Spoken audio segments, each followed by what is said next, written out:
ಪರಮ ಪೂಜ್ಯರ ಪಾದಾರವಿಂದ್ಯಗಳಿಗೆ ಶಿರವನ್ನಿಟ್ಟು ಅವರಿಂದ ಆಶೀರ್ವಾದವನ್ನು ಬೇಡ್ತಾ,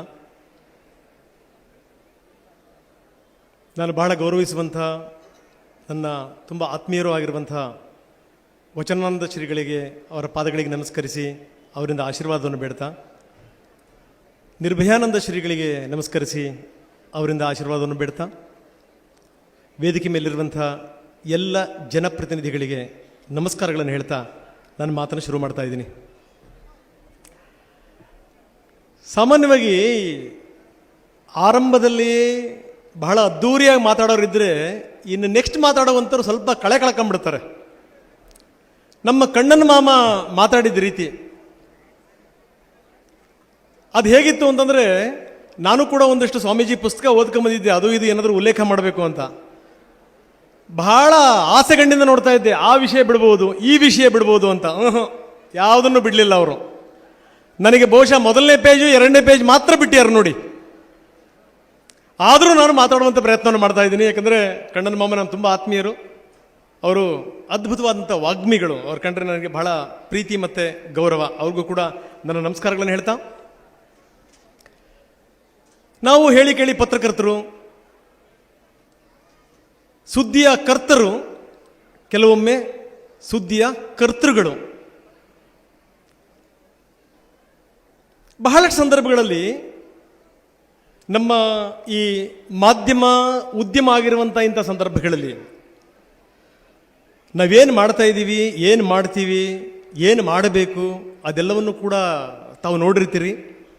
ಬಹಳಷ್ಟು ಸಂದರ್ಭಗಳಲ್ಲಿ ನಾವು ಹೋದಂಥ ಸಂದರ್ಭದಲ್ಲಿ ಹಲವಾರು ಮಾತುಗಳು ಕೂಡ ಬಂದಿವೆ. ಇವಾಗಂತೂ ಕೈನಲ್ಲೇ ಮೊಬೈಲ್ ಇದೆ, ಕೈನಲ್ಲೇ ಮಾಧ್ಯಮ ಇದೆ, ಅದಕ್ಕೆ ನಿಂತ ಓದು ಅನ್ನುವಂಥದ್ದೇನಿಲ್ಲ. ನೀವು ದೇಶ ಸುತ್ತಬೇಕಾಗಿಲ್ಲ, ಕೋಶ ಓದಬೇಕಾಗಿಲ್ಲ. ಕೈನಲ್ಲಿ ಮೊಬೈಲ್ ಇತ್ತು ಅಂತಂತಂದರೆ ನಾನೇ ಚಿಂತಕ, ನಾನೇ ಲೇಖಕ, ನಾನೇ ವಿಶ್ಲೇಷಕ, ಎಲ್ಲವೂ ಕೂಡ ನಾನೇ ಆಗಿಬಿಡ್ತೀನಿ. ಮಾಧ್ಯಮ ಇವತ್ತು ಇಂಥ ಮಟ್ಟಕ್ಕೆ ಬಂದು ನಿಂತಿದೆ ಅಂತ ನಾನು ಹೇಳಿದೆ. ಜಾಸ್ತಿ ಮಾಧ್ಯಮದ ಬಗ್ಗೆ ನಾನು ತುಂಬ ಸಂಗತಿಗಳನ್ನು ನಾನು ಹೇಳಕ್ಕೆ ಹೋಗಲ್ಲ. ಯಾಕಂದರೆ ಪತ್ರಕರ್ತರು ನಾವುಗಳು ಸಾಮಾನ್ಯವಾಗಿ ಏನು ಅಂತಂದರೆ ಎಲ್ಲವನ್ನೂ ಕೂಡ ನಾವು ಅವಲೋಕಿಸಿ ನೋಡುವಂಥವ್ರು. ಅಷ್ಟು ಸುಲಭವಾಗಿ ನಾವು ಯಾರನ್ನೂ ಕೂಡ ನಂಬಲ್ಲ. ಅಷ್ಟು ಸುಲಭವಾಗಿ ನಂಬಿದ ರೀತಿಯಲ್ಲಿ ನಾವು ತೋರಿಸಿದ್ರೂ ಕೂಡ ಕೆಲವೊಂದು ಸರಿ ಅದು ಗೊತ್ತಾಗ್ಬಿಡುತ್ತೆ ನಾವು ಎಷ್ಟರ ಮಟ್ಟಿಗೆ ನಂಬಿದ್ದೀವಿ, ಎಷ್ಟರ ಮಟ್ಟಿಗೆ ನಂಬಿಲ್ಲ ಅಂತ. ಯಾಕೆ ನಾನು ಈ ಮಾತನ್ನು ಹೇಳ್ತಾ ಇದ್ದೀನಿ ಅಂತಂದರೆ, ಸುಮಾರು 12 ವರ್ಷಗಳ ಹಿಂದಿನ ಮಾತು, 13 ವರ್ಷಗಳ ಹಿಂದಿನ ಮಾತು. ನನ್ನ ಸುಯೋಗ ಶ್ರೀಗಳ ಇಂಟರ್ವ್ಯೂಗೆ ನನಗೆ ಅವಕಾಶ ಸಿಕ್ಕಿತ್ತು. ನಾನು ಸಿರಿಗೆರೆಗೆ ಹೋಗಿದ್ದೆ. ಅಲ್ಲಿ ತನಕ ನಾನು ಶ್ರೀಗಳನ್ನು ನೋಡಿದ್ದೆ ದೂರದಿಂದ, ಅವ್ರ ಬಗ್ಗೆ ಕೇಳಿದ್ದೆ ನಾನು. ಯಾಕಂದರೆ ನಾನು ಚಿತ್ರದುರ್ಗ ಜಿಲ್ಲೆಯವನು, ಚಿಕ್ಕಮ್ಮಿಗನೂರು ನನ್ನ ಗ್ರಾಮ, ನಾನು ಅಲ್ಲೇ ಹುಟ್ಟಿ ಬೆಳೆದಿದ್ದು. ಸ್ವಾಮೀಜಿ ಬಂದಂಥ ಸಂದರ್ಭದಲ್ಲಿ ಜನ ಭಾಳ ಭಕ್ತಿಯಿಂದ ಶ್ರದ್ಧೆಯಿಂದ ನಡ್ಕೊಳ್ತಿರೋದನ್ನು ನೋಡಿದ್ವಿ. ಆ ಪ್ರಖರತೆ, ಆ ಕಳೆಯನ್ನು ನಾನು ಕಣ್ಣಾರೆ ಕಂಡಿದ್ದೆ ನಾನು. ಆದರೆ ನೇರವಾಗಿ ಮಾತಾಡುವಂಥ, ಅದರಲ್ಲೂ ಇಂಟರ್ವ್ಯೂ ಮಾಡುವಂಥ ಅವಕಾಶ ನನಗೆ ಸಿಕ್ಕಿರಲಿಲ್ಲ. ಸ್ವಾಮೀಜಿ ನನ್ನ ರಿಸೀವ್ ಮಾಡ್ಕೊಂಡಂಥ ರೀತಿ, ಪ್ರತಿ ವಿವರಗಳನ್ನು ನನಗೆ ಮನದಟ್ಟು ಮಾಡಿದಂಥ ರೀತಿ, ಅದು ನನ್ನನ್ನು ತುಂಬ ಸೆಳೀತು. ಜೊತೆಗೆ ಪದೇ ಪದೇ ಪದೇ ಅವರು ಉಲ್ಲೇಖ ಮಾಡ್ತಿದ್ದಿದ್ದು ಹಿರಿಯ ಗುರುಗಳ ಬಗ್ಗೆ ಅಂತ. ಎಷ್ಟರ ಮಟ್ಟಿಗೆ ಅಂತಂದರೆ, ಎಷ್ಟರ ಮಟ್ಟಿಗೆ ದೂರದರ್ಶಿತ್ವ ಇತ್ತು ಅವರಿಗೆ, ಸಮಾಜದ ಬಗ್ಗೆ ಯಾವ ರೀತಿ ಕಾಳಜಿ ಇತ್ತು, ಕಳಕಳಿ ಇತ್ತು. ಇದೆಲ್ಲದರ ಜೊತೆಗೆ ಸ್ವಾಮೀಜಿ ಒಂದು ಸುತ್ತು ಹೊಡೆಸಿದರು ನನಗೆ. ಮಠದ ಸುತ್ತಮುತ್ತ ಸುತ್ತು ಹೊಡೆಸಿದರು. ನೀರಿನ ಬಗ್ಗೆ, ಚೆಕ್ ಡ್ಯಾಮ್ಗಳ ನಿರ್ಮಾಣದ ಬಗ್ಗೆ, ಅಂತರ್ಜಲ ಮಟ್ಟ ಏರಿಕೆಯ ಬಗ್ಗೆ ಆ ಸ್ವಾಮೀಜಿಗಳು ಹೇಳಿದಂಥ ಮಾತಿದೆಯಲ್ಲ, ಅದು ಇವತ್ತಿಗೂ ಕೂಡ ನನ್ನ ತಲೆಯಲ್ಲಿದೆ. ಎಲ್ಲವನ್ನೂ ಕೂಡ ನೋಡಾದ್ಮೇಲೆ ನನಗೆ ಆ ಸದ್ಧರ್ಮ ಪೀಠವನ್ನು ನೋಡುವಂಥ ಒಂದು ಅವಕಾಶ ಸಿಕ್ತು. ಕಲಾಪಗಳಿರಲಿಲ್ಲ ಅಲ್ಲಿ, ನೋಡಿದೆ ನಾನು. ಆಮೇಲೆ ಅದರ ಬಗ್ಗೆ ಸ್ವಲ್ಪ ಅಧ್ಯಯನ ಕೂಡ ಮಾಡಿದೆ. ಬಹಳ ಅಪರೂಪ. ಯಾವುದೇ ಕೋರ್ಟು, ಹೈಕೋರ್ಟು, ಸುಪ್ರೀಂ ಕೋರ್ಟಲ್ಲಿ ಬಗೆಹರಿದಿರುವಂಥ ಸಮಸ್ಯೆಗಳು ಶ್ರೀಗಳ ಎದುರುಗಡೆಗೆ ಬಗೆಹರಿತವೆ ಅಂತಂತಂದರೆ ಸುಮ್ಮನೆ ಮಾತಾ? ಅದಕ್ಕೇನೆ ಸಾಮಾನ್ಯವಾಗಿ ಏನು ಅಂತಂದರೆ ಕೋರ್ಟ್ನಲ್ಲಿ ಭಾವನೆಗಳಿಗೆ ಬೆಲೆ ಇಲ್ಲ, ಸಾಕ್ಷಿಗಳಿಗೆ ಮಾತ್ರ ಬೆಲೆ ಇರುತ್ತೆ. ಆದರೆ ನಮ್ಮ ಸ್ವಾಮೀಜಿಗಳ ಸದ್ಧರ್ಮ ಪೀಠದಲ್ಲಿ ಒಂದು ದೃಷ್ಟಿಯಿಂದ ನೋಡಲ್ಲ, ಅವರು ಹಲವಾರು ದೃಷ್ಟಿಯಿಂದ ನೋಡ್ತಾರೆ. ಹೀಗಾಗೇ ಯಾವುದು ಸರಿ, ಯಾವುದು ತಪ್ಪು, ಯಾವ ರೀತಿ ತೀರ್ಪು ಕೊಡಬೇಕು ಆ ರೀತಿ ತೀರ್ಪನ್ನು ಕೊಡ್ತಾರೆ. ಅಂಥ ತೀರ್ಪುಗಳು ಹೈಕೋರ್ಟ್, ಸುಪ್ರೀಂ ಕೋರ್ಟ್ನಲ್ಲೂ ಕೂಡ ಉಲ್ಲೇಖಗೊಂಡಿವೆ. It's very very important. ಸುಮ್ಮನೆ ಆಗುವಂಥ ಸಂಗತಿನ ಇದು? ಸುಮ್ಮನೆ ಆಗುವಂಥ ಸಂಗತಿನ? ಒಬ್ಬ ರೈತನ ಹೆಸರಿನಲ್ಲಿ ಭೂಮಿ ಇರುತ್ತೆ, ಅವನು ಭೂಮಿನ ಉಳುಮೆ ಮಾಡ್ತಾನೆ, ಒಂದ್ಸರಿ ಸದ್ಧರ್ಮ ಪೀಠಕ್ಕೆ ಬರ್ತಾನೆ. ಏನಪ್ಪ ನಿನ್ನ ಸಮಸ್ಯೆ ಅಂತ ಕೇಳ್ತಾರೆ ಗುರುಗಳು. ಹೇಳ್ತಾನೆ, ಇಲ್ಲ ಇದು ನಮ್ಮ ಭೂಮಿ, ನಮಗೆ ವಾಪಸ್ ಕೊಟ್ಬಿಡಿ ಅಂತ. ಗುರುಗಳೆಲ್ಲವನ್ನು ಕೂಡ ತರಿಸ್ತಾರೆ. ಅವರಲ್ಲಿ ಎಲ್ಲ ಕಡತಗಳಿವೆ, ಅವರಲ್ಲಿ ಯಾವ್ಯಾವ ತೀರ್ಪುಗಳು, ಏನು ಎತ್ತ, ಯಾವ್ಯಾವ ಸಾಕ್ಷ್ಯಾಧಾರಗಳು, ಎಲ್ಲ ಸಂಗತಿಗಳು ಕೂಡ. ಆ ಕಡತವನ್ನು ತರಿಸ್ತಾರೆ, ನೋಡ್ತಾರೆ ಭೂಮಿ ಮಠದ ವ್ಯಾಪ್ತಿಗೆ ಬಂದಿದೆ, ಆದರೆ ಉಳುಮೆ ಮಾಡ್ತಿರುವಂಥನು ಅದೇ ರೈತ. ಶುರುವಾಗುತ್ತೆ ಅವರ ಸತ್ಯಶೋಧನೆ. ಯಾಕೆ ಈ ರೀತಿ ಆಯಿತು, ಏನು ಎತ್ತ ಅಂತ. ಆವಾಗ ಗುರುಗಳ ಗಮನಕ್ಕೆ ಬರುತ್ತೆ, ಎಲ್ಲೋ ಒಂದು ಕಡೆಗೆ ಈ ಬಂದಂಥ ವ್ಯಕ್ತಿಗೆ ಜವಾಬ್ದಾರಿ ಇಲ್ಲ ಅನ್ನುವಂಥ ಕಾರಣಕ್ಕೋಸ್ಕರ ಇವರ ಅಪ್ಪ ಆ ಭೂಮಿಯನ್ನ ಮಠಕ್ಕೆ ಬರೆದು ಬಿಟ್ಟಿರ್ತಾನೆ ಅಂತ ಗೊತ್ತಾಗುವಂಥ ಸಂಗತಿ. ನಿಮಗೆ ಗೊತ್ತಿದೆ, ಈಗಿನ ಕಾಲದಲ್ಲಿ ತುಂಬ ಬೆಲೆ ಬಾಳುವಂಥ ಜಮೀನನ್ನು ಯಾರಾದರೂ ಬರೆದ್ರೆ ವಾಪಸ್ ಕೊಡುವಂಥದ್ದು ಏನಾದರೂ ಕೇಳಿರ್ತೀವಿ ನಾವು? ಖಂಡಿತವಾಗಲೂ ಇಲ್ಲ. ಬೇರೆ ಬೇರೆಯವರ ಭೂಮಿಗೆ ಬೇಲಿ ಹಾಕೋದ್ರಲ್ಲಿ ನಿಷ್ಣಾತರು ನಾವು. ಅಂಥ ಸಂದರ್ಭದಲ್ಲಿ ಸ್ವಾಮೀಜಿ ಸತ್ಯಶೋಧನೆ ಮಾಡಿದಾಗ ಗೊತ್ತಾಗುತ್ತೆ, ಹೌದು ಭೂಮಿನ ಉಳುಮೆ ಮಾಡ್ತಿರೋ ಅವನೇನೇನೆ, ಅದು ದೊಡ್ಡ ಗುರುಗಳ ಕಾಲದಲ್ಲಿ ಆಗಿರುವಂಥದ್ದು. ಮತ್ತೆ ಆದರೆ ಅದು ನಮ್ಮ ವ್ಯಾಪ್ತಿಯಲ್ಲಿದೆ, ನಮ್ಮ ಸುಪರ್ದಿನಲ್ಲಿದೆ. ಕೊನೆಗೆ ನಾನು ಆಶ್ಚರ್ಯ ಹೇಳ್ತೀನಿ ನಿಮಗೆ, ನೋಡಿ, ನಿಜವಾದ ನ್ಯಾಯ, ನಿಜವಾದ ನ್ಯಾಯಪೀಠ ಅಂದ್ರೆ ಇದು. ರೈತನಿಗೆ ಭೂಮಿಯನ್ನು ವಾಪಸ್ ಕೊಡ್ತಾರೆ, ಜವಾಬ್ದಾರಿಯಿಂದ ಬದುಕು ಹೋಗಪ್ಪ ಅಂತ. ಎಲ್ಲಿ ಕೇಳಕ್ ಸಾಧ್ಯ ನಾವು? ಅದಾದ ಮೇಲೆ ಅದ್ರ ಮುಂದುವರೆದ ಭಾಗ ಇನ್ನಷ್ಟು ರೋಚಕ. ಆ ವ್ಯಕ್ತಿ ತೀರ್ಕೊಂಡು ಹೋಗ್ತಾನೆ. ಆ ವ್ಯಕ್ತಿ ಮತ್ತೆ ತನ್ನ ಭೂಮಿಯನ್ನ ಮಠಕ್ಕೆ ಬರೆದಿರ್ತಾನೆ. ಮತ್ತೆ ಜವಾಬ್ದಾರಿ ಇಲ್ದಿರುವಂಥ ವ್ಯಕ್ತಿ ಜವಾಬ್ದಾರಿಯನ್ನು ಅರ್ಥಕೊಂಡು ಭೂಮಿನ ಪಡ್ಕೊಂಡು ಆ ಭೂಮಿನ ಮತ್ತೆ ಮಠಕ್ಕೆ ಒಪ್ಪಿಸಿರ್ತಾನೆ. ಶ್ರೀಗಳ ಸತ್ಯಶೋಧನೆ ಮತ್ತೊಮ್ಮೆ ಶುರುವಾಗುತ್ತೆ. ಏನಿದು? ಆವಾಗ ಗೊತ್ತಾಗುತ್ತೆ ಸಂಸಾರದಲ್ಲಿರುವಂಥ ತಾಪತ್ರಯಗಳು, ತೊಂದರೆಗಳು, ಗಂಡ ಹೆಂಡತಿ ನಡುವೆ ಕಿತ್ತಾಟ, ಈ ಕಾರಣದಿಂದಾಗಿ ಅವರು ಭೂಮಿ ಬರೆದೋಗ್ಯಾರೆ ಅಂತ. ಆವಾಗ ಸ್ವಾಮಿಗಳು ಹೇಳ್ತಾರೆ, ಇಂಥ ಭೂಮಿ ನಮಗೆ ಬೇಡ. ಒಬ್ಬಳು ಮಹಿಳೆ, ಹೆಂಡತಿ, ಒಬ್ಬ ಮಗನ ತಾಯಿ, ಅವಳಿಗೆ ಅನ್ಯಾಯ ಆಗಬಾರ್ದು. ಹೀಗಾಗಿ ಮತ್ತೆ ಆ ಭೂಮಿನ ವಾಪಸ್ ಕೊಡ್ತಾರೆ. ಮತ್ತೆ ಕರಾರು ಮಾಡಿಕೊಡ್ತಾರೆ, ಯಾವುದೇ ಕಾರಣಕ್ಕೂ ನೀನು ಭೂಮಿಯನ್ನು ಮಾರಬಾರದು ನಿನ್ನ ಮಗ ವಯಸ್ಸಿಗೆ ಬರೋ ತನಕ ಅಂತ. ಯಾಕೆ ನಾವು ಸ್ವಾಮಿಗಳನ್ನು ಪ್ರೀತಿಸ್ತೀವಿ, ಗೌರವಿಸ್ತೀವಿ, ಅವ್ರ ಹತ್ರ ಭಕ್ತಿಯಿಂದ ನಡ್ಕೊಳ್ತೀವಿ ಅನ್ನೋಕ್ಕೆ ಇದೊಂದು ಸಣ್ಣ ಎಕ್ಸಾಂಪಲ್. ಸಮಯ ಎದುರುಗಡೆ ಒಂದು ಗಡಿಯಾರ ಇದೆ. ಬರೀ ಕಾಣುವಂಥ ಗಡಿಯಾರ ಮಾತ್ರ ಅಂದ್ಕೋಬೇಡಿ, ಸ್ವಾಮೀಜಿಗಳ ಜೇಬಲ್ಲೂ ಕೂಡ ಒಂದು ಗಡಿಯಾರ ಇರುತ್ತೆ. ಅವಾಗ ತೆಗೆದು ನೋಡ್ತಿರ್ತಾರೆ ಅವರು, ಯಾರ್ಯಾರು ಎಷ್ಟೆಷ್ಟು ನಿಮಿಷ ಕೊರೆದ್ರು ಅಂತ, ಕಡಿವಾಣ ಹಾಕಬೇಕು ಅಂತ. ಮಾತಿಗೆ ಎಷ್ಟು ತೂಕ ಇದೆ, ಮೌಲ್ಯ ಇದೆ, ಸಮಯಕ್ಕೆ ಎಷ್ಟು ತೂಕ ಇದೆ, ಮೌಲ್ಯ ಇದೆ. ನಿಮಗೆ ಆಶ್ಚರ್ಯ ಅನಿಸ್ಬೋದು. ನಾನಿವತ್ತು ಬೆಳಗ್ಗೆ ನಮ್ಮ ವಚನಾನಂದ ಶ್ರೀಗಳು ಜೊತೆ ಬರಬೇಕಾಗಿತ್ತು. ಅವ್ರದ್ದು ಒಂದು ಮೀಟಿಂಗ್ ಇತ್ತು, ನಂದು ಕೆಲಸ ಮುಗಿದಿರಲಿಲ್ಲ ಆಫೀಸಲ್ಲಿ. ಸ್ವಲ್ಪ ತಡವಾಗಿ ಹೊರಟೆ. ನನ್ನ ಹೆಂಡತಿದು ಒಂದು 10 ಸರಿ ಫೋನ್ ಬಂದಿರಬೇಕು, ಮುಟ್ಟಿದ್ಯಾ, ಎಲ್ಲಿ ತಲುಪತಿ, ಏನು ಕತೆ. ಯಾಕಂದರೆ ನಾನು ತುಂಬ ಸಂಗತಿಗಳನ್ನು ಆಕೆ ಜೊತೆ ಮಾತಾಡಿದ್ದೀನಿ. ಯಾರೋ ಒಬ್ಬ ಮಹಾನ್ ನಾಯಕ, ಒಬ್ಬ ಮುಖ್ಯಮಂತ್ರಿ ಕಾರ್ಯಕ್ರಮಕ್ಕೆ ತಡವಾಗಿ ಬರ್ತಾರೆ ಅಂತ, ತಡವಾಗಿ ಒಂದು ದ್ವಾರದಿಂದ ಅವ್ರು ಬರ್ತಾ ಇದ್ರೆ ಇವ್ರು ಕಾರ್ಯಕ್ರಮ ಮುಗಿಸಿ ಹೊರಟೋಗಾಗಿರುತ್ತೆ. ಇವಾಗ ನಾವು ರಾಜಕಾರಣಿಗಳು ಬರಲಿ ಅಂತ ಕಾಯ್ತಾ ಇರ್ತೀವಿ. ಯಾರಿಗಿರುತ್ತೆ? ಒಬ್ಬ ಸಮಯವನ್ನು ಪಾಲನೆ ಮಾಡಿದಿರುವಂಥ ವ್ಯಕ್ತಿ, ಅದರ ಬೆಲೆ ಗೊತ್ತಿಲ್ದಿರುವಂಥ ವ್ಯಕ್ತಿ ಇನ್ನೇನು ಸಾಧನೆ ಮಾಡ್ತಾನೆ ಅಂತ. ಎಂಥ ಅದ್ಭುತವಾದ ಮಾತು ನೋಡಿ. ಇನ್ನೇನನ್ನು ನಿರೀಕ್ಷೆ ಮಾಡಲಿಕ್ಕೆ ಸಾಧ್ಯ ಇವನಿಂದ ಅಂತ. ನಾನು ಇತ್ತೀಚಿನ ದಿನಗಳಲ್ಲಿ ಮೋದಿಯವರು ಬೆಂಗಳೂರಿಗೆ ಬಂದು ಹೋದಂಥ ಸಂದರ್ಭದಲ್ಲಿ ನಾನು ಲೈವಲ್ಲಿ ಒಂದೆರಡು ಮಾತನಾಡಿದೆ.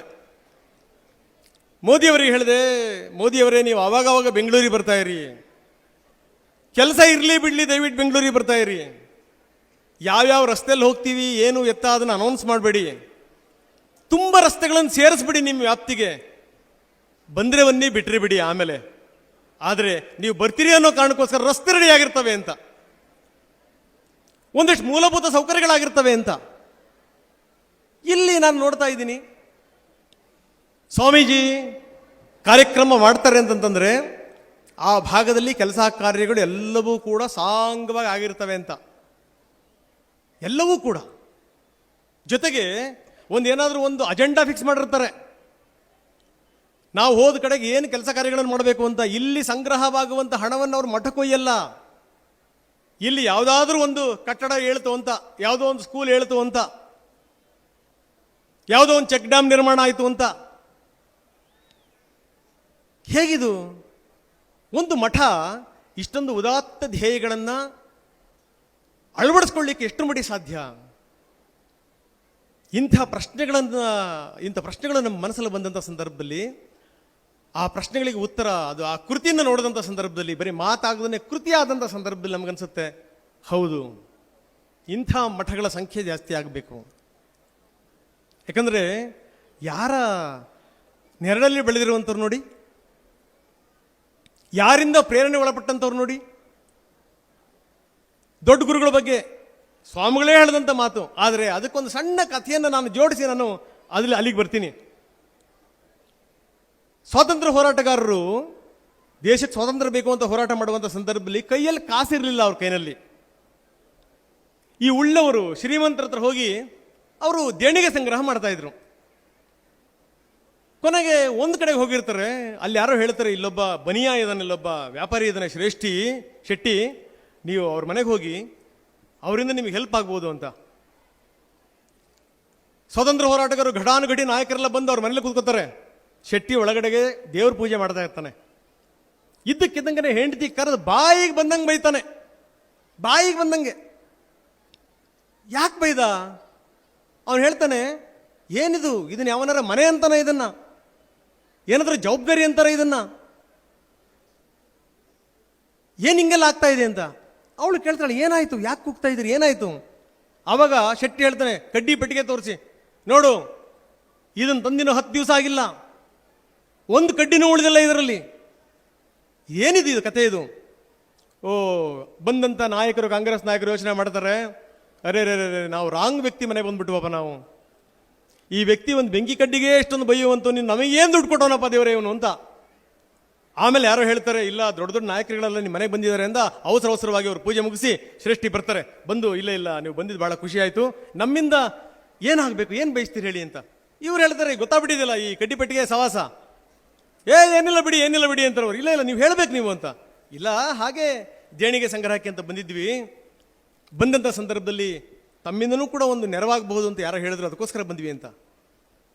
ಶ್ರೇಷ್ಠಿ ಹೇಳ್ತಾರೆ, ತಾವು ಎಷ್ಟನ್ನು ಬಯಸ್ತಾ ಇದ್ದೀರಿ ದಯವಿಟ್ಟು ಹೇಳಿ, ಅದನ್ನು ನಾನು ಕೊಡ್ತೀನಿ ಅಂತ.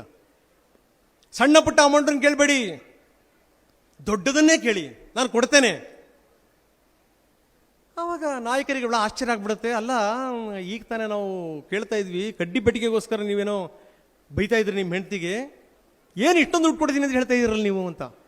ಆವಾಗ ಶ್ರೇಷ್ಠಿ ಹೇಳುವಂಥ ಒಂದು ಮಾತು, ಎಲ್ಲಿ ಉಳಿಸ್ಲಿಕ್ಕೆ ಸಾಧ್ಯನೋ ಕಡ್ಡಿ ಪೆಟ್ಟಿಗೆನಲ್ಲೂ ಉಳಿಸ್ಬೇಕು, ಕೊಡುವಂಥ ಸಂದರ್ಭದಲ್ಲಿ ಕೈ ಎತ್ತಿ ಕೊಡಬೇಕು, ದಾನ ಮಾಡಬೇಕು ಅನ್ನುವಂಥ ಮಾತು. ದೊಡ್ಡ ಗುರುಗಳ ಎಕ್ಸಾಂಪಲಿಗೆ ನಾನು ಈ ಎಕ್ಸಾಂಪಲ್ ಕೊಟ್ಟೆ. ಯಾರಿಗೋ ಒಬ್ಬರಿಗೆ ಪತ್ರ ಬರೀಬೇಕಾರೆ ಕ್ಷೌರ ಮಾಡಿಸ್ಕೊಳ್ಳುವಂಥ ಸಂದರ್ಭದಲ್ಲೂ ಕೂಡ ಅವ್ರು ಟೈಮ್ ವೇಸ್ಟ್ ಮಾಡ್ತಿರ್ಲಿಲ್ಲ ಅನ್ನಲಿಕ್ಕೆ. ಆವಾಗ ಅವ್ರ ಪತ್ರಗಳನ್ನು ಓದೋದು, ಪತ್ರಗಳನ್ನು ಬರ್ಸೋದು. ಯಾರಿಗೋ ಒಬ್ಬನಿ ಪತ್ರ ಬರೆಯುವಂಥ ಸಂದರ್ಭದಲ್ಲಿ ಅವನು ಇನ್ಲ್ಯಾಂಡ್ ಲೆಟರ್ನ ತಗೊಂಡ. ನಾವೆಲ್ಲ ಇನ್ಲ್ಯಾಂಡ್ ಲೆಟರ್ ಅಂದರೆ ದೊಡ್ಡ ಸಂಗತಿ, ಅದು ಏನು 10 ಪೈಸೆ 15 ಪೈಸೆ ಸಾಮಾನ್ಯ ಸಂಗತಿನ ಅದು.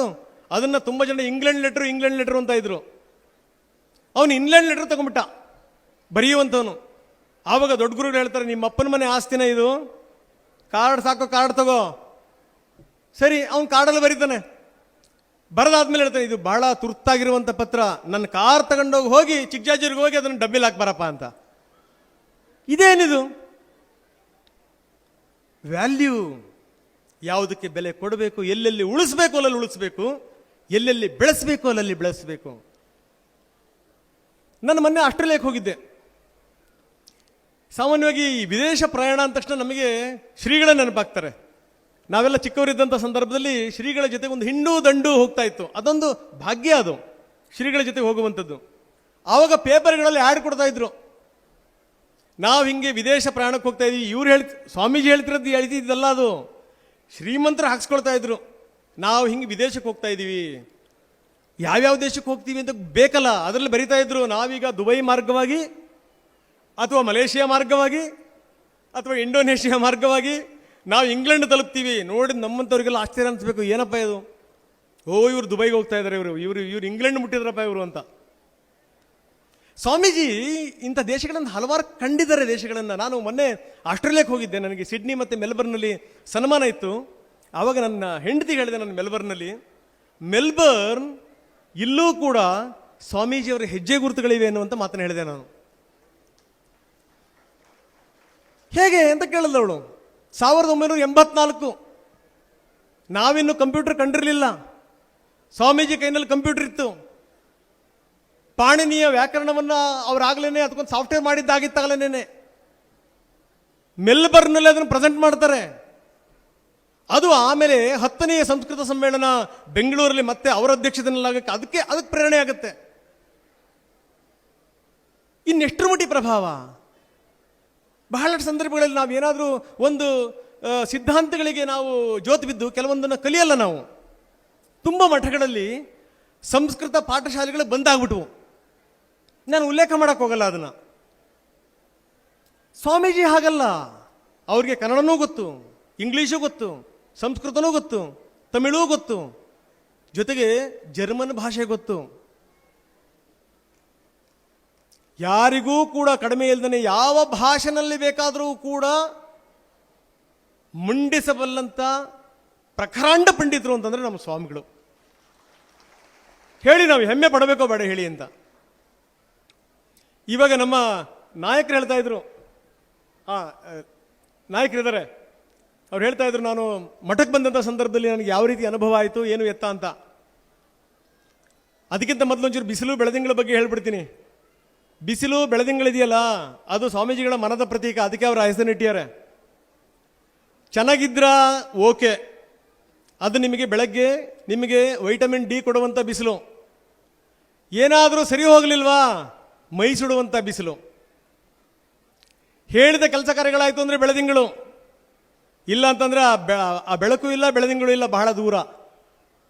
ಯಾಕಂದರೆ ಸ್ವಾಮೀಜಿ ಎಷ್ಟರ ಮಟ್ಟಿಗೆ ಕಮಿಟ್ ಮಾಡಿಸ್ಬಿಡ್ತಾರೆ ಅಂತಂತಂದರೆ, ಕೆರೆಗಳನ್ನು ತುಂಬುವಂಥ ಯೋಜನೆ. ನಾವು ಚಿತ್ರದುರ್ಗ ಜಿಲ್ಲೆ ಇತ್ತೀಚಿನ ದಿನಗಳಲ್ಲಿ ಸ್ವಲ್ಪ ನೀರು ಕಾಣ್ತಾ ಇದ್ದೀವಿ. ಎಷ್ಟರ ಮಟ್ಟಿಗೆ ಅಂತಂದರೆ ವರ್ಷಗಟ್ಟಲೆ 3, 4, 5 ವರ್ಷಗಟ್ಟಲೆ ಮಳೆ ಬರ್ತಿರ್ಲಿಲ್ಲ ಸ್ವಾಮಿ. 5 ವರ್ಷಗಟ್ಟಲೆ ಮಳೆ ಬರ್ತಿರ್ಲಿಲ್ಲ. ಸಗರನ ಮಕ್ಕಳು ಬೂದಿಯಾದರು. ಆಮೇಲೆ ಭಗೀರಥ ತಪಸ್ ಮಾಡ್ದ, ಆ ಬೂದಿ ಬಿದ್ದಿದ್ರ ಮೇಲೆ ಹರಿಸ್ದ. ಅದನ್ನು ಕತೆ ಓದಿದ್ವಲ್ಲ. ಬಹುಶಃ ಈ ಚಿತ್ರದುರ್ಗ ಸುತ್ತಮುತ್ತಲಿನ ಭಾಗದಲ್ಲಿ ಇದ್ದಂಥವ್ರಿಗೆ ಗೊತ್ತಿದೆ. ಸಗರನ ಕತೆ ಓದುವಂಥ ಅಗತ್ಯ ಇಲ್ಲ. ನಮ್ಮ ಭೂಮಿನೇ ಬೆಂದೊಂಥರ ಬೂದಿ ಥರ ಆಗ್ಬಿಟ್ಟಿತ್ತು ಅಂತ ನಮ್ಮ ಭೂಮಿ. ಒಂದು ನಿರ್ಧಾರಕ್ಕೆ ಬರ್ತಾರೆ ಸ್ವಾಮಿಗಳು, ಯಾಕೆ ಕೆರೆಗಳನ್ನು ತುಂಬಿಸಬಾರ್ದು. ನಾನು ನಿರ್ಭಯಾನಂದ ಸ್ವಾಮೀಜಿ ಜೊತೆಗೆ ಅದನ್ನೇ ಮಾತಾಡ್ತಾ ಇದ್ದೆ. ಹಿಂದೆ ನಮ್ಮ ಯೋಗ್ಯತೆನ ಅಳಿತಿದ್ದು ಹೇಗಪ್ಪ ಅಂತಂತಂದರೆ, ಎಷ್ಟು ಕೆರೆಗಳನ್ನು ತುಂಬಿಸ್ದ ಅವನು, ಎಷ್ಟು ಬಾವಿಗಳನ್ನು ತೋಡಿಸ್ದ ಅವನು, ಕೆರೆಕಟ್ಟೆಗಳನ್ನು ನಿರ್ಮಾಣ ಮಾಡ್ದ ಅಂತ. ಆದರೆ ಇವತ್ತು ನಾವು ಯೋಗ್ಯತೆ ಕಳ್ಕೊಂಡಿರುವಂಥವರು ಬೆಂಗಳೂರಿಗೆ ಬಂದು ನೋಡಿದ್ರೆ ಗೊತ್ತಾಗುತ್ತೆ ನಿಮಗೆ, ಕೆರೆಕಟ್ಟೆಗಳನ್ನು ನುಂಗಿ ನೀರು ಕುಡಿದು ಬಿಟ್ಟಿದ್ದೀವಿ ನಾವು ಅಂತ. ನಮಗೆ ಅದ್ರ ಬಗ್ಗೆ ಜಾಗೃತಿನೇ ಇಲ್ಲ. ಬಡಿದೆಬ್ಬಿಸುವಂಥ ಕೆಲಸ ಮಾಡ್ತಾ ಇದ್ದಾರೆ ಸ್ವಾಮೀಜಿಗಳು. ಬಡಿದೆಬ್ಬಿಸುವಂಥ ಕೆಲಸವನ್ನು ಟೈಮ್ ಕೊಡ್ತಾರೆ, ದಯವಿಟ್ಟು ಈ ಟೈಮಲ್ಲಿ ಮುಗಿಸಿ ಅಂತ.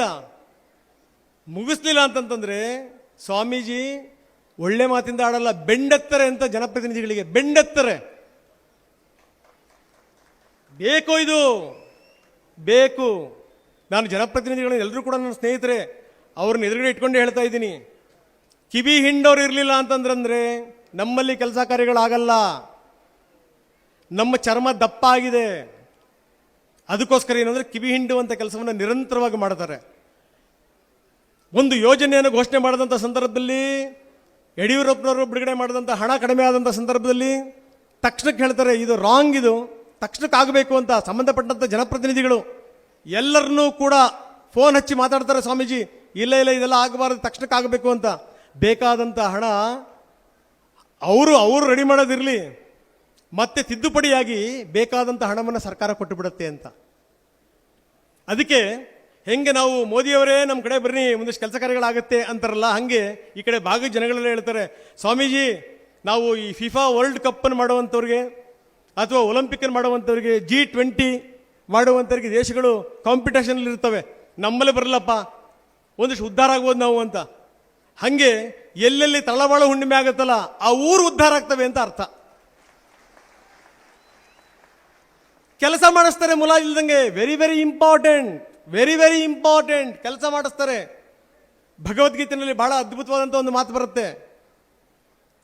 ಕೃಷ್ಣ ಹೇಳ್ತಾನೆ ಅರ್ಜುನನಿಗೆ, ಸ್ವಭಾವಜೇನ ಕೌಂತೆಯ ನಿಬದ್ಧಸ್ವೇನ ಕರ್ಮಣ ಕರ್ತುಂ ನೇಚ್ಛಸಿ ಎನ್ಮೋಹಾತ್ ಕರಿಷ್ಯಸ್ಯ ವಶೋಪಿತ. ಹೇ ಪಾರ್ಥ, ನೀನು ಹುಟ್ಟಿರೋದೇ ಕೆಲಸ ಮಾಡೋಕ್ಕೆ, ಮಾಡಯ್ಯ ಕೆಲಸನ, ಮಾಡಬೇಕು ಕೆಲಸವನ್ನ. ಮಾಡಲಿಲ್ಲ ಅಂದರೆ ನಿನ್ನ ಹತ್ರ ನಾನು ಕೆಲಸ ಮಾಡಿಸ್ತೀನಿ ಅಂತ.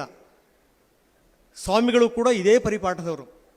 ಹೇಳ್ತಾರೆ, ಮಾಡಲಿಲ್ವಾ ಮಾಡಿಸ್ತಾರೆ. ಯಾಕಂದರೆ ಆಗೋ ತನಕ ಅವರು ಬಿಡಲ್ಲ. ಯಾರಾದರೂ ಜನಪ್ರತಿನಿಧಿನ ವೇದಿಕೆ ಮೇಲೆ ನಿಂತ್ಕೊಂಡು ನಾವು ಒಳ್ಳೆಯ ಕೆಲಸಕ್ಕೆ ಅಂತ ನಿಮಗೆ ಹೇಳಿದ್ವಿ, ನೀವು ಅದನ್ನು ಯಾಕೋ ಕಡೆಗಣಿಸಿದ್ರಿ ಅಂತ ಯಾವುದಾದ್ರೂ ಜನಪ್ರತಿನಿಧಿಗೆ ಸ್ವಾಮೀಜಿ ಹೇಳಿದ್ರು ಅಂತಂದರೆ ಅವನು ಮುಂದಿನ ಚುನಾವಣೆಯಲ್ಲಿ ಗಂಟು ಮೂಟೆ ಕಟ್ಕೊಳ್ಳೋಕೆ ರೆಡಿಯಾದ ಅಂತ ಅರ್ಥ. ಬೇಕು ಸ್ವಾಮಿ, ಬೇಕು. ಆಡಿದ್ದೆ ಆಟ, ಹೂಡಿದ್ದೆ ಲಗ್ಗೆ, ಬೇಕಾದ್ದು ಮಾಡ್ತೀವಿ, ಕೊಳ್ಳೆ ಹೊಡಿತೀವಿ, ಯಾರ ಮಾತನ್ನು ಕೇಳಲ್ಲ, ಗೆಲ್ಲೋ ತನಕ ಕಾಲು ಹಿಡಿತೀವಿ, ಆಮೇಲೆ ಬೆಂತು ತೋರಿಸ್ತೀವಿ. ಈ ರೀತಿಯ ಮನೋಭಾವನೆ ಇರುವಂಥ ನಾಯಕರುಗಳಿಗೆ, ಅಧಿಕಾರಿಗಳಿಗೆ ಸ್ವಾಮೀಜಿ ತಮ್ಮದೇ ಆದಂಥ ರೀತಿಯಲ್ಲಿ ಬಹಳ ಅದ್ಭುತವಾಗಿ ಬಿಸಿ ಮುಟ್ಟಿಸ್ತಾರೆ, ಅದ್ಭುತವಾಗಿ. ಹೀಗಾಗೇ ಇವತ್ತು ಮಠ ಯಾಕೆ ವಿಭಿನ್ನವಾಗಿ ನಿಂತ್ಕೊಂಡಿದೆ ಅಂತಂದರೆ ಈ ಕಾರಣದಿಂದ. ಸ್ವಾಮೀಜಿ ಪಟ್ಟಾಭಿಷೇಕಕ್ಕೆ ಬಂದಂಥ ಸಂದರ್ಭದಲ್ಲಿ ಮಠ ಯಾವ ರೀತಿ ಇತ್ತು, ಇವತ್ತು ಯಾವ ರೀತಿ ಆಗಿದೆ, ಸ್ವಲ್ಪ ಯೋಚನೆ ಮಾಡಿ. ನಾನು ಜಾಸ್ತಿ ಮಾತಾಡೋಕ್ಕಲ್ಲ, ಕೊನೆಯದಾಗಿ ನಾನು ಒಂದು ಮಾತನ್ನು ಹೇಳ್ಬಿಡ್ತೀನಿ. ರಾವಣನ ಕಂಪ್ಯಾರಿಸನ್ ಏನದು ಅಂದರೆ, ರಾಮನಿಗಿರುವಂಥ ಹಲವಾರು ಗುಣಗಳು ರಾವಣನಿಗೂ ಇತ್ತು. ಒಂದು ತೂಕದಲ್ಲಿ ಹೇಳಬೇಕು ಅಂತಂದರೆ ಇವನಿಗಿಂತ ಸ್ವಲ್ಪ ಒಂದು ಗುಲ್ಗಂಜಿ ತೂಕ ಜಾಸ್ತಿನೇ ಇದ್ವು ಕೆಲವೊಂದು ಗುಣಗಳು ರಾವಣನಿಗೆ. ಏನು ಮಹಾನ್ ಶಿವಭಕ್ತ, ವೇದಗಳಿಗೆ ಪ್ರಸ್ತಾರ ಹಾಕದಂಥವನು, ತಾಯಿ ಪ್ರೀತಿ ಅವನಲ್ಲಿ ನೋಡಿ ಕಲಿಬೇಕು ಏನು ಎತ್ತ ಅಂತ, ಸಾಮಾನ್ಯ ಲಂಕೆಯನ್ನು ಸ್ವರ್ಣಲಂಕೆ ಮಾಡಿರುವಂಥವನು, ಎಲ್ಲ ಇತ್ತು. ಆದರೆ ರಾವಣ ಸೋತು ಹೋದ ಕಪಿ ಸೈನ್ಯದ ಎದುರುಗಡೆಗೆ. ಯಾಕೆ ಸೋತ Ravana? Because of the character, ನೈತಿಕತೆ. ಇವತ್ತು ನಮ್ಮಲ್ಲಿ ಬಹಳಷ್ಟು ಜನ ಸೋತಿರುವಂಥದ್ದು ಇದರ ಕೊರತೆಯಿಂದಾಗಿ. ಒಂದೇ ಒಂದು ಸರಿ ಯಾರಾದರೂ ಮಠದ ಕಡೆಗೆ, ಸ್ವಾಮೀಜಿ ಕಡೆಗೆ ಬೆರಳೆತ್ತಿ ಹಿಂಗೆ ತೋರಿಸಿಲ್ಲ. ನಾವು ನೀವು ಹೆಮ್ಮೆ ಪಡೋಣ, ಸಂತೋಷ ಪಡೋಣ, ಗರ್ವ ಅನಿಸ್ಕೋಬೇಕು ನಮಗೆ. ಯಾಕಂದರೆ ಸ್ವಾತಂತ್ರ್ಯ ಪೂರ್ವದಲ್ಲಿ ಎಷ್ಟು ಮಠಗಳಿದ್ವು, ಇವತ್ತು ಎಷ್ಟು ಮಠಗಳಾಗಿವೆ. ಇವತ್ತು ನಮ್ಮ ಸ್ಥಿತಿಗತಿಗಳು, ಧರ್ಮದ ಸ್ಥಿತಿಗತಿಗಳು, ನಮ್ಮ ಸಂಸ್ಕೃತಿ ಪರಂಪರೆಯ ಸ್ಥಿತಿಗತಿಗಳು ಯಾವ ಮಟ್ಟಕ್ಕೆ ಇಳಿದಿವೆ. ಇವತ್ತು ಮತಾಂತರಗಳು ಜಾಸ್ತಿ ಆಗ್ತಾ ಇದೆ. ಅದರ ಹಿಂದಿನ ಅವಾಂತರ ಯಾರದ್ದು? ಮತಾಂತರದಕ್ಕಿಂತ ಮೊದಲು ಆಗುವಂಥದ್ದು ಮನಾಂತರ. ಯಾಕಪ್ಪ ಅಂತಂದರೆ ನಾವು ನಮ್ಮ ಕೆಲಸವನ್ನು ಸರಿಯಾಗಿ ನಿಭಾಯಿಸ್ತಾನೆ ಇರೋದ್ರಿಂದ. ಅದಕ್ಕೆ ನಾನು ಹೇಳ್ತಾ ಇದ್ದೆ, ಒಂದು ಎಕ್ಸಾಂಪಲ್ ಕೊಟ್ಟು ನಾನು ಮುಗಿಸ್ಬಿಡ್ತೀನಿ. ನಾನು ಒಂದು ಸಣ್ಣ ಅಂಕಿಅಂಶವನ್ನು ತೊಗೊಂಬಂದಿದ್ದೀನಿ. ಸ್ವಾತಂತ್ರ್ಯ ಪೂರ್ವದಲ್ಲಿ 5706 ಮಠಗಳಿದ್ವು ಅಂತ ಒಂದು ಅಂಕಿಅಂಶ. ಅದನ್ನು ಯಾರಾದರೂ ಗೊತ್ತಿದ್ರೆ ಅದನ್ನು ನಾನು ತಿದ್ಲಿ. ಈಗ 1087 ಮಠಗಳು ಮಾತ್ರ ಅಸ್ತಿತ್ವದಲ್ಲಿವೆ. ಯಾಕೆ ಹೀಗಾಯಿತು ಅಂತಂದರೆ ನಮ್ಮಲ್ಲಿ ನಮ್ಮ ಸಂಸ್ಕೃತಿ ಪರಂಪರೆಯ ಬಗ್ಗೆ ಶ್ರದ್ಧೆ, ಭಕ್ತಿ, ಭಾವನೆಗಳು ಕಡಿಮೆ ಆಗ್ತಾ ಇದೆ ಅಂತ ಅರ್ಥ. ಮಠ ಅಂದ ತಕ್ಷಣ ಕೇವಲ ಒಂದು ಚೌಕಟ್ಟಿಗೆ ಮಾತ್ರ ಸೀಮಿತ ಆಗದನ್ನೇ ಎಲ್ಲ ರಂಗಗಳಲ್ಲಿ ದೃಷ್ಟಿಯನ್ನು ಹಾಯಿಸ್ತಾನಲ್ಲ, ಆತ ಮಾತ್ರ ನಿಜವಾದಂಥ ಮಠಾಧಿಪತಿ ಆಗ್ಲಿಕ್ಕೆ ಸಾಧ್ಯ, ಸ್ವಾಮೀಜಿ ಆಗ್ಲಿಕ್ಕೆ ಸಾಧ್ಯ. ಇವತ್ತು ನಮ್ಮ ರೈತರು ಭೂಮಿ ಬಂದು ಕಂಪನಿಯವ್ರು ತಗೊಳ್ತಾರೆ, ದಿಕ್ಕಾಪಾಲು ಬೀದಿ ಪಾಲಾದ ಅಂತ ರೈತ. ಸ್ವಾಮೀಜಿ ಒಂದು ಸೂತ್ರ ಹೇಳ್ತಾರೆ, ನಾವು ಭೂಮಿ ಕೊಡ್ತೀವಿ, ಕೊಡಲ್ಲ ಅಂತ ಹೇಳಲ್ಲ. ದಯವಿಟ್ಟು ಜನಪ್ರತಿನಿಧಿಗಳು, ನಾಳೆ ಯಾರ್ಯಾರು ಮಂತ್ರಿಗಳಾಗ್ತಿರೋ ಗೊತ್ತಿಲ್ಲ, ಇಲ್ಲಿ ವೇದಿಕೆ ಮೇಲೆ ಇರುವಂಥವ್ರು, ದಯವಿಟ್ಟು ಗಮನ ಇಟ್ಟು ಕೇಳಿ. ನಾಳೆ ಯಾರಾದರೂ ಕಂಪ್ನಿಯವ್ರು ಬಂದ್ಬಿಟ್ಟು ನಿಮ್ಮ ಭೂಮಿ ತಗೊಂಡ್ರೆ ಸ್ವಾಮೀಜಿ ಹೇಳ್ತಾರೆ, ಆ ಸಂಸ್ಥೆನಲ್ಲಿ ಒಬ್ಬನ ಪಾಲುದಾರನಾಗಿ ಮಾಡಿ ಅಂತ. ರೈತನನ್ನ ಮಾಡಿ ಪಾಲುದಾರನನ್ನ, ನೀವೇನು ಅವನಿಗೆ ಹೋರಿಸ್ಕೊಡಿ ಅಂತ ಹೇಳಲ್ಲ ನಾನು. ಆದರೆ ಅವನೆಷ್ಟು ದುಡಿತಾ ಇದ್ನಲ್ಲ ಅದನ್ನು ಜೀವನ ಪರ್ಯಂತ ಕೊಡಿ. ಒಂದು ವೇಳೆ ಅವನಿಗೆ ಏನಾದರೂ ಆ ಕಂಪನಿನ ನಡೆಸುವಂಥ ಯೋಗ್ಯತೆ ಇರಲಿಲ್ಲ ಅಂತಂತಂದರೆ ಅವನು ಆ ರೈತನಿಗೆ ಭೂಮಿ ವಾಪಸ್ ಕೊಡಲಿ ಅಂತ. ಯಾಕೆ ಈ ಮನೋಭಾವನೆ ನಮ್ಮಲ್ಲಿ ಬಂದಿಲ್ಲ? ಯಾಕೆ ಬಂದಿಲ್ಲ? ಯಾಕೆ ಯಾರು ಈ ನಿಟ್ಟಿನಲ್ಲಿ ಯೋಚನೆ ಮಾಡಲ್ಲ? ರೈತ ಸತ್ತ ಮೇಲೆ ನೀವು ಕಣ್ಣೀರು ಹಾಕಬೇಡಿ ಜನಪ್ರತಿನಿಧಿಗಳು, ಅಧಿಕಾರಿಗಳು, ನಾಚಿಕೆಡಿನ ಸಂಗತಿ ರೀ. ಯಾವನಾದ್ರೂ ರೈತ ವಿಷ ಕೊಡ ಸತ್ತಂಥ ಸಂದರ್ಭದಲ್ಲಿ ನೀವು ಹಿಂಡು ದಂಡು ಹೋಗಿ ಹತ್ತು ಕರೆದು ಸುರಿದು ನೀವು ಅಷ್ಟು ಪರಿಹಾರ ಕೊಟ್ಟೆ, ಇಷ್ಟು ಪರಿಹಾರ ಕೊಟ್ಟೆ, ಛೀ, ಅದಕ್ಕಿಂತ ನಾಚಿಕೆಡಿನ ಸಂಗತಿ ಇನ್ನೊಂದಿಲ್ಲ. ಸಾಯೋದಕ್ಕಿಂತ ಮೊದಲೇನಾದರೂ ಮಾಡಿ ಅಂತಾರೆ ಸ್ವಾಮಿಗಳು. ಸಾಯುವಂಥ ಸ್ಥಿತಿನೇ ಬರಬಾರ್ದು, ಆ ರೀತಿ ಮಾಡಿ ಅಂತಾರೆ. ಇದನ್ನ ಬೇರೆ ಬೇರೆ ಮಠಗಳು ಅಳವಡಿಸ್ಕೋಬೇಕು. ಸಮಾಜದ ಅಂಕುಡೊಂಕುಗಳನ್ನು ತಿದ್ದುವಂಥ ನಿಟ್ಟಿನಲ್ಲಿ ಕಟಿಬದ್ಧರಾಗಿ ನಿಲ್ಲಬೇಕು. ಆವಾಗ ಮಾತ್ರ ನಮ್ಮ ಧರ್ಮನೂ ಉಳಿಯುತ್ತೆ, ನಮ್ಮ ಸಂಸ್ಕೃತಿನೂ ಉಳಿಯುತ್ತೆ, ಪರಂಪರೆನೂ ಉಳಿಯುತ್ತೆ, ನಮ್ಮ ನದಿಗಳು ಉಳಿತವೆ, ಕೆರೆಗಳು ಉಳಿತವೆ, ನಿಮ್ಮ ಭೂಮಿ ಕೂಡ ಉಳಿಯುತ್ತೆ. ನನಗೆ ಬಹಳ ಖುಷಿ ಸಂಗತಿ ಏನು ಅಂತಂದರೆ, ವಚನಾನಂದ ಶ್ರೀಗಳು ನಾನು ಬಹಳ ಹತ್ತಿರದಿಂದ ಬಲ್ಲೆ. ನಾನು ಸಾಕಷ್ಟು ಸಂದರ್ಭಗಳಲ್ಲಿ ಅವ್ರು ಇಂಟರ್ವ್ಯೂ ಮಾಡಿದ್ದೀನಿ. ಅವರು ಕೂಡ ಇದೇ ಹಾದಿಲಿದ್ದಾರೆ ಅಂತ ಅನಿಸ್ತಾ ಇದೆ. ಇದೇ ಹಾದಿಲಿ ಸ್ವಾಮೀಜಿ ಹೆಂಗೆ ಸರಳತೆ ಸಜ್ಜನಿಕೆಯನ್ನು ಮೆರೀತಾರೆ, ಅವ್ರದ್ದು ಕೂಡ ಸರಳತೆ ಸಜ್ಜನಿಕೆ. ನಾನು ಅಂದ್ಕೊಂಡಿದ್ದ ಆಗ ತನಕ ನಾನು ಸಿಂಹಾಸನ ಏರಲ್ಲ ಅಂತ ಮೊನ್ನೆ ಶಪಥ ಮಾಡಿದ್ದಾರೆ. ನಿಮ್ಮ ಬೆಳ್ಳಿ ಬಂಗಾರದ ಕಿರೀಟ ನನಗೆ ಬೇಡ ಅಂಥೇಳಿ ರುದ್ರಾಕ್ಷಿ ಕಿರೀಟವನ್ನು ತೊಡ್ತೀನಿ ಅನ್ನುವಂಥ ಸಂಕಲ್ಪ ಮಾಡಿದ್ದಾರೆ. ಯಾರೂ ಕೂಡ ಯೋಚನೆ ಮಾಡಿರಲಿಲ್ಲ. ತುಂಗಭದ್ರಾ ನದಿನಲ್ಲಿ ನಾವು ಕೊಳಕನ್ನು ಸೇರಿಸೋದು ಹೆಂಗೆ ಅನ್ನೋದ್ರ ಬಗ್ಗೆ ಮಾತ್ರ ಯೋಚನೆ ಮಾಡಿದ್ವಿ. ಅದನ್ನು ಸ್ವಚ್ಛ ಮಾಡಬೇಕು. ಯಾಕೆ ಗಂಗಾ ಆರತಿನ ನಾವು ಕಾಶಿನಲ್ಲೇ ನೋಡಬೇಕು, ತುಂಗಭದ್ರಾ ಆರತಿನ ಯಾಕೆ ನೋಡಬಾರ್ದು ಅಂತ ಮನಸ್ಸು ಮಾಡಿದ್ದಾರೆ. ನಾವು ನೀವೆಲ್ಲರೂ ಕೂಡ ಅವ್ರ ಒಟ್ಟಿಗಿರಬೇಕು. ಅವರಿಂದ ಇನ್ನೂ ಕೂಡ ಬಹಳ ಅದ್ಭುತವಾದಂಥ ಕೆಲಸ ಕಾರ್ಯಗಳಾಗ್ತವೆ. ಕೊನೆಯದಾಗಿ ನಾನು ಒಂದು ಮಾತು, ನನ್ನ ಭಾಗ್ಯ, ನನ್ನ ಹಳ್ಳಿನಲ್ಲಿ ಸ್ವಾಮೀಜಿಯವ್ರ ಜೊತೆಗೆ ವೇದಿಕೆ ಹಂಚಿಕೊಂಡಿದೆ. ಆವಾಗ ಸ್ವಾಮೀಜಿ ಒಂಥರ ಮಕ್ಕಳಿಗೆ ಮಾತಾಡಿಸಿದ ರೀತಿಯಲ್ಲಿ ನನ್ನ ಮಾತಾಡಿಸಿದ್ರು. ಅರೆ, ನೀವು ನನ್ನ ಕಣ್ಣಿಗೆ ಬಿದ್ದಿಲ್ವಲ್ಲ ರಂಗನಾಥ್, ನೀವು ಇದೇ ಊರಿನವರ, ನೀವ್ಯಾಕೆ ನಮ್ಮ ಶಾಲೆಯಲ್ಲಿ ಓದಲಿಲ್ಲ? ಅರೆ, ನಮ್ಮ ಕಣ್ಣಿಗೆ ಬೀಳಿಲ್ವಲ್ಲ, ನೀವೆಲ್ಲೋ ಇರ್ತಾ ಇದ್ದೀರಿ ಅನ್ನುವಂಥ ಮಾತನ್ನು ಹೇಳಿದ್ರು. ನನಗೆ ಮನಸ್ಸು ತುಂಬಿ ಬಂತು ಆ ಸಂದರ್ಭದಲ್ಲಿ. ಎಲ್ಲದಕ್ಕೂ ಯೋಗ ಅನ್ನುವಂಥದ್ದೊಂದು ಮಾತಿದೆ. ಬಹುಶಃ ಇಷ್ಟು ವರ್ಷಗಳ ಮೇಲೆ ನಾನು ಸ್ವಾಮೀಜಿಗೆ ಹತ್ರ ಆಗಬೇಕು ಅನ್ನುವಂಥದ್ದು ಇತ್ತೇನೋ, ಅದಕ್ಕೆ ಬಹುಶಃ ಇಷ್ಟು ತಡ ಆಯಿತು ಅಂತ ನಾನು ಅಂದ್ಕೋತೀನಿ. ಇನ್ನೊಂದು ಸಂಗತಿ ಹೇಳಬೇಕು. ಇವತ್ತು ರಥಸಪ್ತಮಿ ದಿವಸನೇ ನಾನು ಹುಟ್ಟಿದ್ದು. ಡೇಟ್ ಬೇರೆ ಆದರೂ ಕೂಡ ತಿಥಿ ಮತ್ತು ನಕ್ಷತ್ರದ ಪ್ರಕಾರ ನಾನು ರಥಸಪ್ತಮಿ ದಿವಸ ಹುಟ್ಟಿರುವಂಥವನು. ಇವತ್ತು ಸ್ವಾಮೀಜಿಗಳ ಜೊತೆಗಿದ್ದೀನಿ. ಅವರು ನನಗೆ ವೇದಿಕೆಯನ್ನು ಒದಗಿಸ್ಕೊಟ್ಟಿದ್ದಾರೆ. ಸ್ವಾಮೀಜಿಗಳಲ್ಲಿ ಒಂದೇ ಪ್ರಾರ್ಥನೆ, ಹೆಂಗೆ ಮರಳಿಸಿದ್ದರು ತರಳ ನೀನು ಬಾಳು ಅಂತ ಹೇಳಿದ್ರಲ್ಲ ಸ್ವಾಮೀಜಿ, ಹಾಗೆ ಇಲ್ಲಿ ತನಕ ನೀನು ಬದುಕಿದೀಯಪ್ಪ. ಯಾಕಂದರೆ 5 ವರ್ಷದಿಂದ ನನಗೆ ಎಡವಟ್ಟಾಗಿತ್ತು, ಹೋಗ್ಬಿಟ್ಟಿದ್ರೆ 5 ವರ್ಷ ಆಗ್ತಾ ಇತ್ತು, ಪ್ರಶ್ನೆ ಬೇರೆ, ಹೆಂಗೋ ಬದುಕಂಬಂದೆ. ಇಲ್ಲಿ ತನಕ ಬದುಕಿದೀಯಾ ತರಳ, ನೀನು ಬಾಳು ಅಂತ ಆಶೀರ್ವಾದ ಮಾಡಿ ಅಂತ ಕೇಳ್ತಾ ಮಾತಾಡಲಿಕ್ಕೆ ಇವತ್ತು ನನಗೆ ಅವಕಾಶ ಸಿಕ್ಕಿದ್ದು ನನ್ನ ಭಾಗ್ಯ. ನಿಮ್ಮನ್ನೆಲ್ಲ ನೋಡಿದೆ. ನನ್ನ ಮಾತಲ್ಲಿ ಏನಾದರೂ ತಪ್ಪುಗಳಿದ್ರೆ ಕ್ಷಮಿಸಿ ಅಂತ ಕೂಡ ಹೇಳ್ತಾ ನನ್ನ ಮಾತನ್ನು ಮುಗಿಸ್ತೀನಿ. ನಮಸ್ಕಾರ. ಮಾಧ್ಯಮಗಳು ಮತ್ತು ಯುವಜನತೆ ಕುರಿತು ಉಪನ್ಯಾಸ ಮಂಡಿಸಿದ ಶರಣ ರಂಗನಾಥ್ ಭಾರದ್ವಾಜ್, TV9 ಮುಖ್ಯ ಕಾರ್ಯಕ್ರಮ ನಿರ್ವಾಹಕರು, ಬೆಂಗಳೂರು, ಇವರಿಗೆ ಪ್ರೀತಿಪೂರ್ವಕ ಧನ್ಯವಾದಗಳನ್ನು ಅರ್ಪಿಸ್ತಾ ಈಗ ಯಕ್ಷಗಾನ ತರಳಬಾಳು ಕಲಾ ಸಂಘದ ತಂಡದಿಂದ ಯಕ್ಷಗಾನ ಪ್ರದರ್ಶನ. ಕರಾವಳಿ ಜಿಲ್ಲೆಗಳಾದ ಉಡುಪಿ, ದಕ್ಷಿಣ ಕನ್ನಡ ಮತ್ತು ಉತ್ತರ ಕನ್ನಡ ಜಿಲ್ಲೆಗಳ ಪ್ರಸಿದ್ಧ ಕಲಾ ಪ್ರಕಾರ ಇದು. ನೃತ್ಯ ಪ್ರಧಾನವಾದ ಈ ಕಲೆ ಮೊದಲು ದೇಶಿ ಶೈಲಿಯಲ್ಲಿದ್ದು ಆನಂತರ ಶಾಸ್ತ್ರೀಯ ಚೌಕಟ್ಟಿಗೆ ಒಳಪಟ್ಟಿದೆ. ಗೀತ, ಕುಣಿತ, ವೇಷಭೂಷಣ, ಮಾತುಗಾರಿಕೆ, ವಾದ್ಯ ಎಂಬ 5 ಅಂಗಗಳಿಂದ ಕೂಡಿದ ಈ ಕಲೆಯಲ್ಲಿ